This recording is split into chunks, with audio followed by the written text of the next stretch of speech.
항상 남을 먼저 배려하고 상처 주지 않으려고 애썼는데 왜 나는 늘 외로운지, 오늘은 왜 착한 사람이 결국 혼자 남게 되는지 그 이유 5가지를 함께 나눠보려 합니다. 혹시 지금 이 영상을 보는 여러분도 그 착한 사람 중 한 명은 아닌가요? 구독과 좋아요는 영상 제작에 큰 힘이 됩니다. 착한 사람들은 이상하게도 늘 거절에 약하다. 누군가 다가와 부탁을 하면 속으로는 힘들고 하기 싫은 마음이 있어도 결국은 응, 괜찮아. 내가 할게. 라고 말한다. 그 이유는 단순히 착해서가 아니다. 혹시라도 내가 거절하면 상대방이 상처받진 않을까, 나 때문에 기분이 나빠지진 않을까 하는 불안감이 크기 때문이다. 특히 인간관계에서의 갈등을 두려워하는 이들은 이 정도쯤이야. 내가 좀만 참으면 되잖아. 라는 생각으로 자신의 감정을 억누르고 시간과 에너지를 내어준다. 마치 자신을 희생해서라도 관계를 유지해야 한다는 일종의 책임감을 갖고 있는 듯 보이기도 한다. 문제는 이런 거절을 못하는 성향이 반복되다 보면 주변 사람들에게는 당연한 것이 되어버린다는 점이다. 처음엔 고마워했던 사람들도 어느새 그 사람의 배려와 양보를 기본값으로 여긴다. 이 사람은 늘 도와주는 사람, 이 정도는 해줄 수 있는 사람, 이라는 인식이 생기고 그 기대가 쌓이면서 결국 착한 사람은 자신의 시간을 갈아넣는 상황에 놓이게 된다. 그리고 언젠가 단 한 번이라도 이번엔 못 도와줄 것 같아 라고 말하는 순간 되려 실망하거나 왜 도와주지 않냐는 반응이 돌아오는 아이러니한 상황에 직면하게 된다. 자신을 내어주는데 익숙해진 사람은 눈치 보느라 항상 마음이 분주하다. 상대의 표정을 살피고 말투를 분석하고 혹시 내가 뭔가 잘못했나 스스로 되묻는다. 거절하는 것이 곧 관계를 해치는 일처럼 느껴지니 감정을 숨기고 불편함을 삼키며 살아간다. 하지만 이런 태도는 결국 자기 자신을 갉아먹는 결과로 이어진다.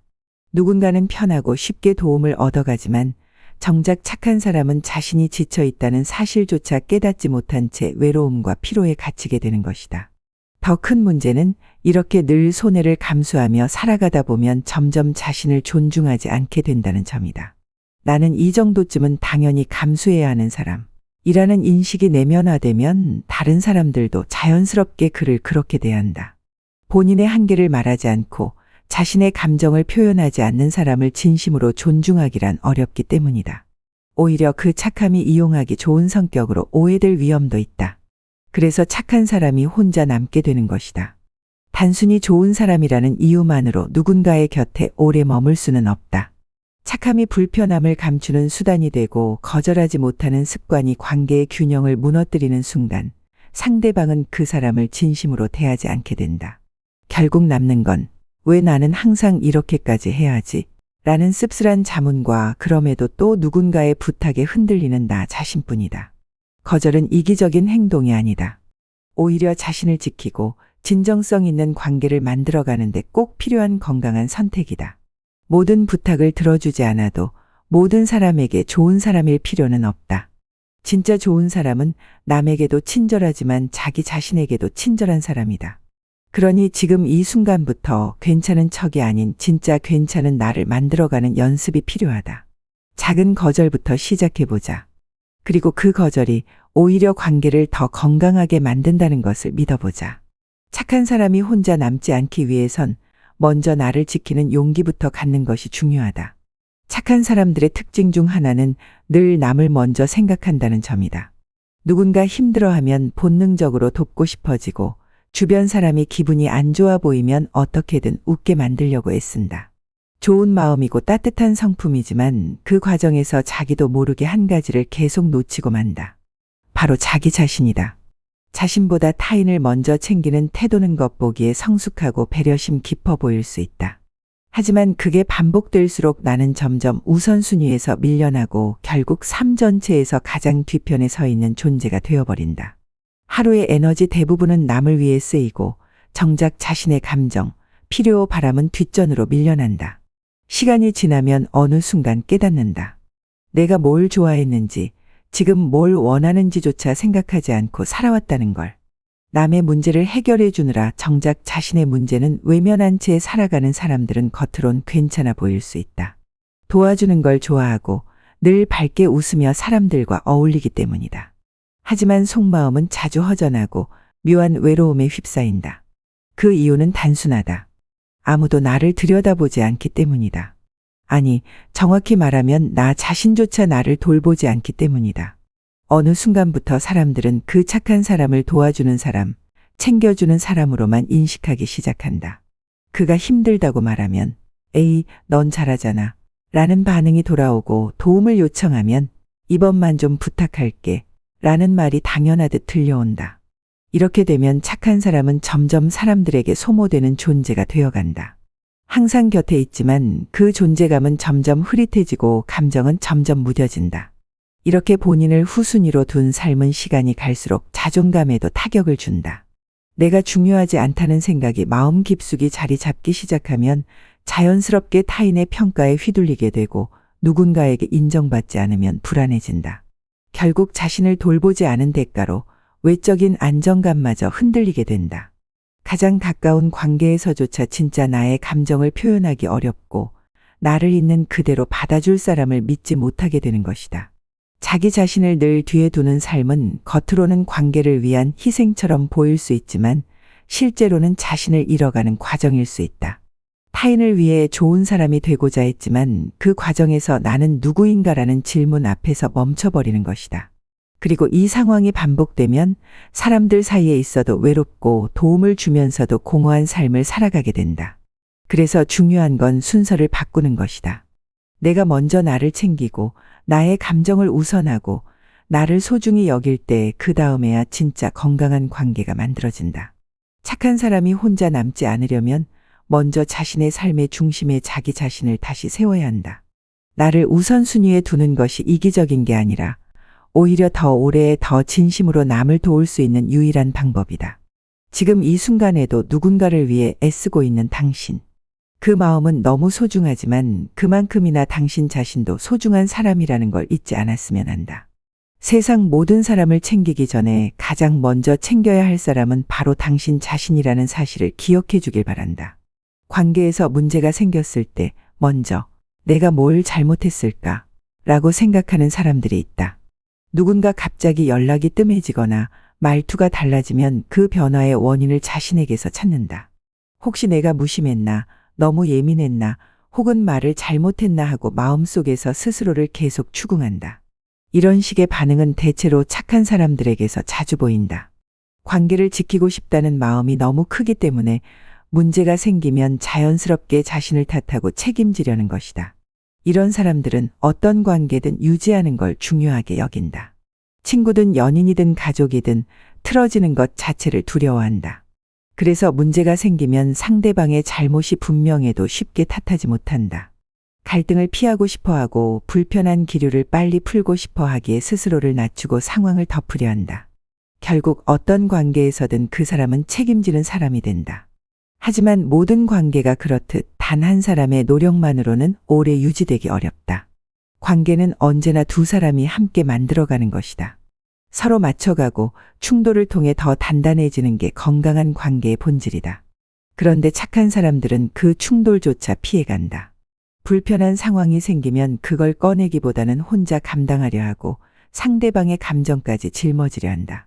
그 결과 겉보기엔 평화롭지만 속으로는 지치고 상처만 쌓이는 관계가 만들어진다. 이런 유형의 사람들은 늘 내가 잘하면 되겠지 라는 마음을 가지고 산다. 관계가 틀어지면 내가 덜 노력했나 봐, 내가 너무 기대했나 봐 라는 식으로 자책한다.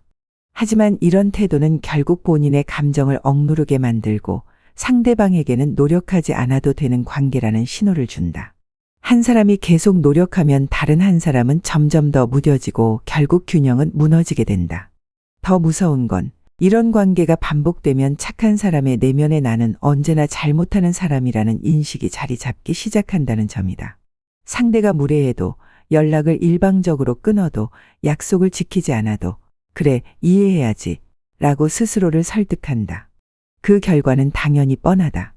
감정적으로 고립되고 점점 관계에 대한 회의가 깊어지며 진심으로 의지할 수 있는 사람은 줄어든다. 그리고 결국 그 관계들은 하나둘씩 떠나간다. 이유는 간단하다. 누군가 한 사람만 계속 책임지며 유지되는 관계는 오래가지 못하기 때문이다. 상대는 내가 아니어도 괜찮을 것 같다고 느끼고 착한 사람은 지쳐서 마음의 문을 닫는다. 그렇게 누구보다 관계를 소중히 여겼던 사람은 아이러니하게도 가장 외로운 자리에 남게 되는 상황이 반복된다. 진짜 건강한 관계는 잘 맞는 사람끼리 붙어 있는 것이 아니라 서로를 향한 책임과 감정이 균형을 이룰 때 만들어지는 것이다. 내가 모든 걸 감당해야만 유지되는 관계라면 그건 유지할 가치가 없는 관계일지도 모른다. 착한 사람이 스스로를 아끼려면 때로는 책임을 내려놓고 상대에게도 함께 짊어질 것을 요구할 수 있어야 한다. 관계가 무너졌을 때 항상 나만을 탓하는 습관에서 벗어나야 한다. 그건 겸손이 아니라 자기 자신을 지우는 위험한 방식일 수 있다. 착한 사람일수록 내가 잘못한 게 아닐 수도 있다. 는 말도 스스로에게 해줄 필요가 있다. 상대와의 관계만큼이나 나 자신과의 관계도 소중하니까. 착한 사람들은 감정을 쉽게 드러내지 않는다. 화가 나도 참고 속이 상해도 괜찮아 라고 말한다. 진심으로 괜찮아서가 아니라 상대가 불편해할까봐 혹은 내 감정을 꺼냈다가 상처받을까봐 스스로 감정을 감춘다. 그 모습은 마치 늘 밝고 다정하고 여유로운 사람처럼 보이지만 그 내면에는 꾹꾹 눌러 담은 감정들이 점점 쌓여가고 있다. 감정을 숨기는 건 일종의 방어기제다. 내가 진짜 감정을 드러냈을 때 혹시라도 거부당하면 어쩌지? 내가 속상하다고 말하면 민폐 아닐까? 라는 두려움이 있기 때문이다. 그래서 착한 사람들은 오히려 감정을 표현하는데 서툴고 그럴 바엔 그냥 참고 넘기는 쪽을 택한다. 처음엔 스스로도 그게 괜찮다고 믿는다. 감정이 겉으로 드러나지 않으니 갈등이 적고 분위기도 부드럽다. 하지만 시간이 지나면 문제가 생긴다. 아무도 나의 진짜 마음을 모르게 된다는 것. 주변 사람들은 그 착한 사람을 항상 괜찮은 사람으로 기억한다. 힘든 일이 있어도 잘 견디는 사람, 불편한 상황에서도 웃으며 넘기는 사람. 하지만 그건 진짜 그 사람의 모습이 아니다. 그는 단지 말하지 않았을 뿐 느끼지 않은 게 아니다. 감정을 숨기는데 익숙해진 사람은 결국 타인에게도 자기 자신에게도 진심을 숨기며 살아가게 된다. 이런 상태가 지속되면 정서적인 고립감이 찾아온다. 사람들과 계속 어울리지만 어딘가 모르게 외롭고 마음이 허전하다. 누군가와 가까워지고 싶어도 진짜 내 감정을 들킬까봐 선을 그어버린다. 겉으론 다정하지만 마음 깊은 곳은 늘 닫혀있는 그런 상태. 결국 그런 관계는 깊어지지 못하고 얕은 관계의 반복만 남게 된다. 착한 사람일수록 주변에서 넌 늘 착하고 편해 라는 말을 많이 듣는다. 하지만 그 말 속에는 내 감정은 나에게 중요하지 않아도 되라는 무의식적인 메시지도 담겨 있을 수 있다. 왜냐하면 감정을 표현하지 않으면 상대는 그 사람이 상처받고 있다는 사실조차 모른다. 결국 아무도 알아주지 않는 마음, 드러내지 못한 속상함만 그 사람 안에 차곡차곡 쌓여간다. 더 안타까운 건 이런 사람이 나중에 감정을 터뜨렸을 때 오히려 이상하게 받아들여진다는 것이다. 너답지 않다. 왜 갑자기 예민해졌어? 라는 반응이 돌아오면 다시 한번 감정을 숨기고 더 단단하게 마음을 닫아버린다. 그렇게 되면 스스로도 점점 자신의 감정을 무시하게 되고 나중엔 내가 진짜 어떤 감정을 느끼는지도 알기 어려워진다. 사람과 사람 사이의 진짜 연결은 감정을 공유할 때 생긴다. 기쁘면 기쁘다고, 속상하면 속상하다고 말할 수 있어야 관계는 깊어진다. 그런데 그걸 계속 숨긴다면 상대는 그 사람의 표면만 보게 되고 마음 깊은 곳은 영영 닿을 수 없게 된다. 결국 좋은 사람이라는 인상은 남지만 진심이 오가는 관계는 만들지 못하는 결과로 이어지게 된다. 감정을 표현한다고 해서 관계가 깨지는 것은 아니다. 오히려 진짜 감정을 나눌 수 있는 관계야말로 오래가는 관계다. 착한 사람일수록 그 감정을 안으로 사귀는 습관에서 벗어나야 한다. 불편해도 말할 줄 알고 속상하면 표현할 줄 아는 용기가 필요하다. 그게 이기적인 게 아니라 내 감정도 존중받아야 할 가치 있는 것이라는 걸 스스로에게 인정해주는 첫걸음이다.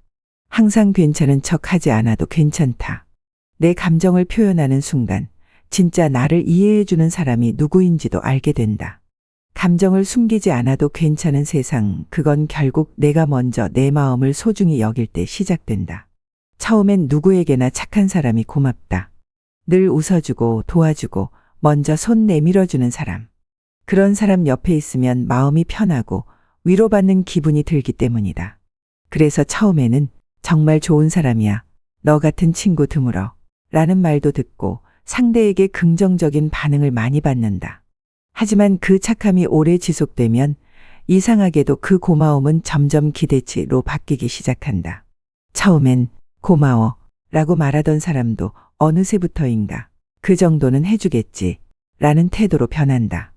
아무리 늦게 연락해도 받아줄 거라 믿고 어떤 부탁을 해도 거절하지 않을 거라 생각한다. 착한 사람이니까. 그렇게 한 사람의 착함은 서서히 소비되기 시작한다.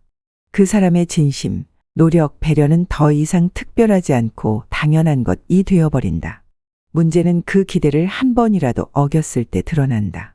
착한 사람이 어느 날 용기를 내어 이번엔 좀 힘들 것 같아 라고 말하면 돌아오는 반응은 당황스럽다. 갑자기 왜 그래? 너답지 않다. 뭐 기분 나쁜 일 있어? 같은 말들. 평소엔 아무 말 없이 참고 도와주던 사람이 작은 불편함을 드러냈을 뿐인데 마치 큰 문제라도 생긴 것처럼 반응한다. 그 순간 깨닫는다. 지금까지 나를 좋아한 게 아니라 내가 해준 착한 행동들을 좋아했구나. 이런 관계가 반복되면 결국 착한 사람 곁에는 그의 착함만을 기대하는 사람들만 남는다. 상대방은 배려받고 도움받는 데만 익숙해지고 그 사람의 감정이나 상황에는 무심하다. 어떤 관계든 서로 주고받아야 오래가는 법인데 착한 사람은 늘 주기만 하고 받는 건 점점 줄어들게 된다. 그러면 마음이 허해진다. 늘 함께 있어도 외롭고 많은 사람과 연락해도 공허하다. 왜냐하면 그 관계들 속에서 진짜 나를 아껴주는 사람은 점점 멀어지고 있기 때문이다. 더 슬픈 건 착한 사람이 결국 이런 상황을 받아들이게 된다는 점이다. 원래 사람들한테 너무 기대하면 안 돼. 내가 착한 게 문제였지라며 스스로를 탓하고 감정을 꾹 눌러버린다. 그러면서도 여전히 주변의 기대를 저버리지 못해 또다시 맞춰주고 또다시 감정을 숨긴다. 그렇게 살아가다 보면 점점 자기 자신을 잃게 된다. 착함이 무기가 되려면 그것이 존중받을 때 가능하다. 하지만 현실에서는 착한 사람이 스스로 경계를 세우지 않으면 그 착함은 이용당하거나 소모되기 쉽다. 단순히 좋은 사람으로만 남는 것이 아니라 편리한 사람으로 인식되기 때문이다. 착한 사람일수록 필요한 건 때로는 No 라고 말할 줄 아는 용기다. 그 한마디가 불편함을 부를 수는 있지만 오히려 그것이 진짜 관계를 가려주는 중요한 순간이 된다. 내가 거절했을 때 실망하는 사람, 내 감정을 드러냈을 때 멀어지는 사람은 처음부터 진짜 나를 소중히 여기던 사람이 아니었을 가능성이 크다. 반대로 내 변화와 솔직한 감정을 존중해주는 사람이라면 그 관계는 비로소 진짜가 된다. 착한 사람이라고 해서 모두에게 착할 필요는 없다. 모든 사람이 다 고마워하지 않을 거라면 적어도 나를 아껴주는 사람에게만 내 따뜻함을 나누는 게 옳다. 그리고 가장 먼저 그 따뜻함을 나 자신에게도 베풀 수 있어야 한다. 착하다는 건 분명 아름다운 성격이에요. 하지만 자신을 아끼는 것도 착한 만큼 중요하다는 것. 착한 사람이 혼자 남지 않기 위해선 경계를 세우고 나 자신을 먼저 돌보는 것부터 시작해야 해요.